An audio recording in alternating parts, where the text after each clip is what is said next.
Сојузот на стопански комори и геолошкиот завод од наредната година ќе се придружат на националниот геопортал, откако претходно ќе се донесат соодветни законски измени, со што бројот на членови ќе се зголеми на 20, најави вице-премиерот за економски прашања по завршувањето на третата седница на Советот за национална инфраструктура на просторни податоци. На седницата, како што информира претседавачот Пешевски, била сумирана работата во 2015 година и се дискутирало за натамошните чекори кои ќе се превземат. Создавањето на база на национална инфраструктура на просторни податоци е еден од условите за пристапување на Република Македонија кон Европската Унија.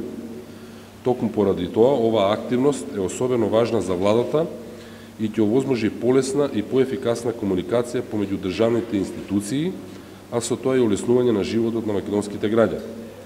Подсети дека во јуни годинава се воспостави националниот геопортал, кој е електронска метабаза на просторни податоци на која може да се најдат мноштво корисни податоци за речиси сите области на живењето. Советот и членките на Советот ги очекува обемна и напорна работа, која подразбира вклученост на сите членки во процесот на постување на огромен број податоци на националниот геопортал.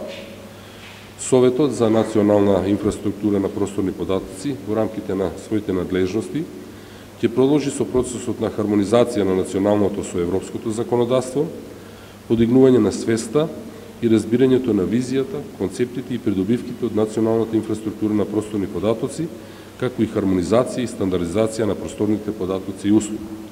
Значењето на инфраструктурата на просторни податоци станува се поголемо и очекуваме во голема мера да ја подобри ефикасноста на самите институции, што подоцна директно ќе влијае на подигнување на квалитетот на услугите кон граѓаните. На геопорталот ќе се најдат податоци за висина на објекти, површина на земјиште, квалитет на вода, пошуменост и квалитет на шуми, сите податоци за сите компании, како што се сопственост, индустрија, вработени, односно на едно место ќе се содржат голем број податоци од различни сфери на живењето.